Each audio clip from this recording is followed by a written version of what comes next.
আসসালামু আলাইকুম প্রিয় ভিউয়ার্স। 897 পদে স্থানীয় সরকার বিভাগে নিয়োগ বিজ্ঞপ্তি প্রকাশ পেয়েছে। বাংলাদেশের সকল জেলার প্রার্থীরা আবেদন করতে পারবেন। আবেদন ফি যথাক্রমে 223, 168, 112 ও 56 টাকা। অনলাইনে আবেদন শুরু হওয়ার তারিখ 20 নভেম্বর 2025। আবেদন শেষ হওয়ার তারিখ 15 ডিসেম্বর 2025। আজকের ভিডিওতে আমরা বিভিন্ন পদের শিক্ষাগত যোগ্যতা, পদসংখ্যা এবং আবেদন প্রক্রিয়া নিয়ে বিস্তারিত আলোচনা করব, তাই ভিডিওটি না টেনে সম্পূর্ণ ভিডিওটি দেখার অনুরোধ রইল। প্রথম পদ পৌর নির্বাহী কর্মকর্তা, বেতন গ্রেড নবম, পদসংখ্যা 26টি। প্রয়োজনীয় শিক্ষাগত যোগ্যতায় বলা হয়েছে স্বীকৃত বিশ্ববিদ্যালয় হতে দ্বিতীয় শ্রেণী স্নাতকোত্তর ডিগ্রি সহ প্রশাসনিক কাজে 5 বছরের অভিজ্ঞতা। পরবর্তী পদ হিসাবরক্ষক কর্মকর্তা, বেতন গ্রেড নবম, পদসংখ্যা 31টি।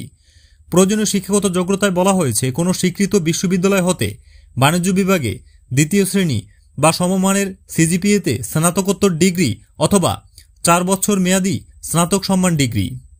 পরবর্তী পদ সহকারী প্রকৌশলী, বেতন গ্রেড নবম, পদসংখ্যা 84টি। প্রয়োজনীয় শিক্ষাগত যোগ্যতায় বলা হয়েছে পুরো প্রকৌশলী স্নাতক ডিগ্রি অথবা AMIEAO পুরো সেকশন পাস হতে হবে। পরবর্তী পদ মেডিকেল অফিসার, বেতন গ্রেড নবম, পদসংখ্যা 177টি। প্রয়োজনীয় শিক্ষাগত যোগ্যতায় বলা হয়েছে MBBS পাস, তবে প্রাথমিক স্বাস্থ্য পরিচর্যা কাজে অভিজ্ঞতা সম্পন্ন প্রার্থীদেরকে অগ্রাধিকার দেওয়া হবে। পরবর্তী পদ শহর পরিকল্পনাবিদ, বেতন গ্রেড নবম, পদসংখ্যা 168টি। প্রয়োজনীয় শিক্ষাগত যোগ্যতায় বলা হয়েছে BSc ইঞ্জিনিয়ারিং সহ টাউন প্ল্যানিং, রিজিওনাল প্ল্যানিং এ ডিপ্লোমা ডিগ্রিধারী হতে হবে অথবা নগর পরিকল্পনা বিষয়ে স্নাতক ডিগ্রি থাকতে হবে। পরবর্তী পদ সমাজ উন্নয়ন কর্মকর্তা, বেতন গ্রেড নবম, পদসংখ্যা 57টি। প্রয়োজনীয় শিক্ষাগত যোগ্যতায় বলা হয়েছে কোনো স্বীকৃত বিশ্ববিদ্যালয় হতে সমাজবিজ্ঞানে স্নাতকোত্তর ডিগ্রি অভিজ্ঞতা সম্পন্নদের প্রার্থীদের অগ্রাধিকার দেওয়া হবে। পরবর্তী পদ উপসহকারী প্রকৌশলী, বেতন গ্রেড দশম, পদসংখ্যা 77টি।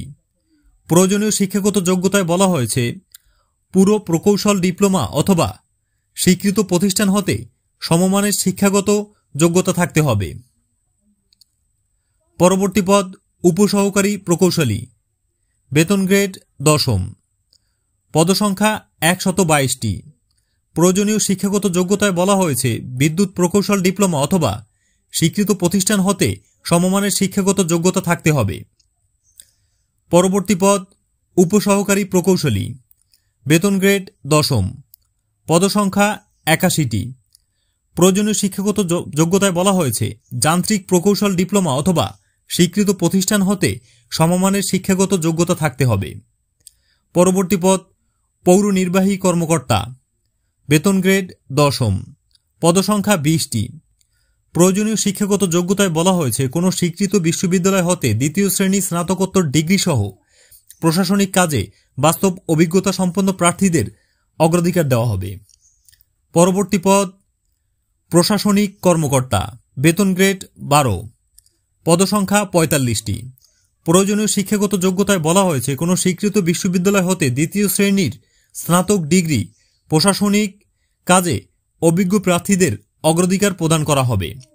পরবর্তী পদ প্রশাসনিক কর্মকর্তা, বেতন গ্রেড 13, পদসংখ্যা 9টি। প্রয়োজনীয় শিক্ষাগত যোগ্যতায় বলা হয়েছে স্বীকৃত বিশ্ববিদ্যালয় হতে দ্বিতীয় শ্রেণীর স্নাতক ডিগ্রি প্রশাসনিক কাজে অভিজ্ঞ প্রার্থীদের অগ্রাধিকার প্রদান করা হবে। তো ভিউয়ার্স, এই ছিল আজকের ভিডিওতে। দেখা হবে পরবর্তী ভিডিওতে। ততক্ষণ পর্যন্ত ভালো থাকুন, সুস্থ থাকুন। আল্লাহ হাফেজ।